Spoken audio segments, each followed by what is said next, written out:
Chers amis, bonjour.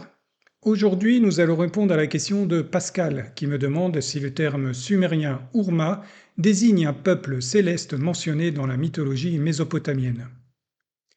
Alors cette interrogation mérite d'être examinée avec rigueur car elle reflète une confusion assez répandue aujourd'hui.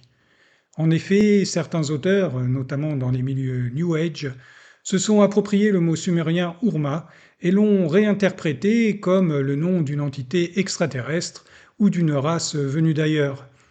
Cette lecture moderne a donné naissance à une construction mythologique largement déconnectée de la réalité linguistique et culturelle des textes anciens. Ce phénomène s'inscrit dans le cadre plus large, celui de la transformation de termes issus des langues sumériennes et akkadiennes pour alimenter des théories sur les anciens astronautes. Selon ces théories, des êtres mythiques auraient interréagi avec les premières civilisations humaines.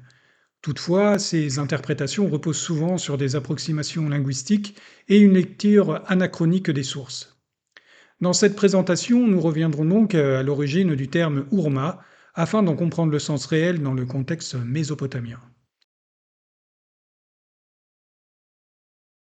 Le terme Urma est composé de deux signes cunéiformes, Ur et Ma. Selon le contexte, Ur peut désigner un fauve, un chien ou encore un serviteur. Quant à Ma, il se traduit par immense, énorme, le plus grand, mais aussi auguste, très haut, imposant, sublime, illustre ou encore éminent. Associés, ces deux éléments forment le terme Urma, qui signifie littéralement lion, avec une nuance d'insistance sur la grandeur et la puissance. Il est important de noter que le terme le plus fréquemment employé en sumérien pour désigner le lion est Pirigne, tandis que Urma insiste davantage sur la grandeur et le caractère imposant de l'animal. Le motif du lion, à savoir Urma, appartient au langage symbolique royal mésopotamien, dans lequel le roi est décrit comme un lion afin d'exprimer sa puissance et son autorité, et non comme une entité distincte ou un peuple séparé. C'est notamment le cas de l'hymne Un Shir Namgala à Inanna pour Ur-Ninurta, aussi connu sous le nom de Ur-Ninurta-A, composé à partir de deux tablettes paléo-babyloniennes, BM 966-97 et CBS 80-88. Ur-Ninurta est le sixième roi de la première dynastie d'Izine. Il régna vers 1924 à 1896 avant notre ère. Dans ce poème, il est représenté comme un lion de royauté, inspirant la terreur, image typique du discours royal mésopotamien visant à exprimer la puissance et la légitimité du souverain. Donc voici le texte en question. Donc c'est la ligne 37 à 39. Nous avons Ur-Ninurta. Quand tu prends la place, puisses-tu tenir la tête haute. Que la légitime couronne puisse te convenir. Aura de terreur, lion de royauté. Donc ici, Urma. Porte la robe royale. Prenons maintenant un exemple dans un récit mythologique. Enmerkar et le seigneur d'Arata est un récit légendaire sumérien, probablement fondé sur des traditions ou des faits anciens remontant à la première moitié du troisième millénaire avant notre ère.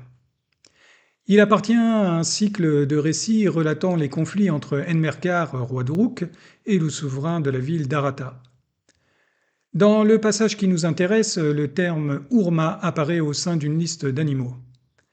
Cette énumération est intégrée à un contexte mythologique lié à une incantation attribuée à Enki, où sont décrites des conditions idéales de paix et d'absence de danger naturel. Alors le passage en question se trouve dans les lignes 136 à 138, où nous pouvons lire « En ce jour, il n'y a pas de serpent, où il n'y a pas de scorpion, où il n'y a pas de hyène, où il n'y a pas de lion, donc ici Urma, où il n'y a ni chien ni loup. »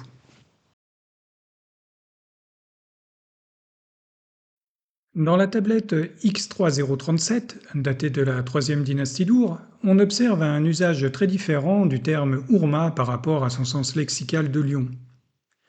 En effet, dans ce document administratif, Urma apparaît comme un nom propre de personne, intégré dans un contexte de gestion d'offrandes et de comptabilité, comme c'est fréquent dans les archives économiques de la période néo-sumérienne.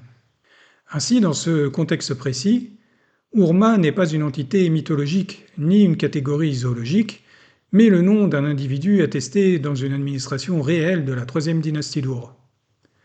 Ce type d'usage montre bien la plasticité des termes sumériens. où un même mot peut passer du registre symbolique, à savoir un lion, au registre anthropomorphique, c'est-à-dire le nom de personne, sans changer de racine linguistique. Donc la tablette en question, nous avons deux équidés, offrande sous-guide. Donc le mot sous-guide est assez complexe à comprendre. Il doit probablement s'agir de deux animaux qui ne servent plus à grand-chose et qui sont destinés à finir comme viande de boucherie.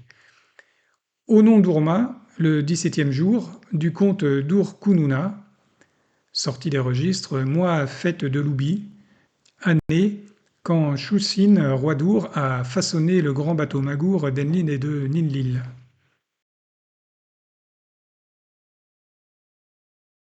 Il existe peut-être une confusion entre Urma des auteurs New Age et les Ougalous, qui appartiennent à un tout autre registre mythologique.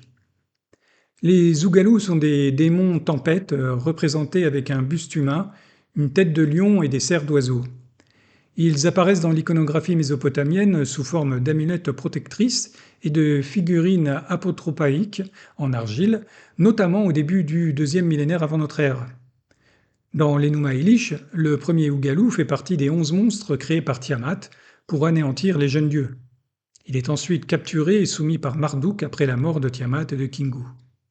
À l'époque de la première dynastie babylonienne, des textes les décrivent également comme des gardiens des enfers au service du dieu Nergal.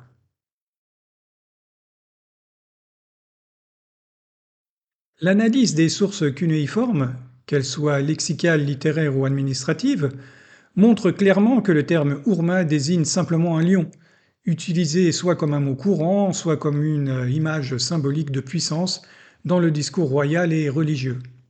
On le retrouve comme métaphore dans les hymnes, par exemple pour qualifier Ur-Ninurta, et même comme un nom de personne dans des tablettes administratives. Par ailleurs, les véritables créatures hybrides à tête de lion, connues en Mésopotamie, sont les Ougalous, et appartiennent à un cadre mythologique bien défini, sans aucun lien avec une prétendue race ou civilisation extraterrestre. Je tiens à préciser que cette analyse ne vise pas à trancher la question de l'existence éventuelle, ailleurs dans l'univers, d'une hypothétique race féline extraterrestre avancée.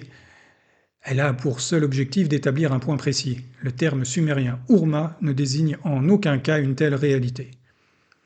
Ainsi, la définition moderne proposée par certains auteurs New Age, présentant les Urma comme des êtres extraterrestres humanoïdes à tête de lion, ne repose sur aucune source mésopotamienne. Elle résulte d'une réinterprétation contemporaine, détachée des réalités linguistiques et culturelles des textes anciens.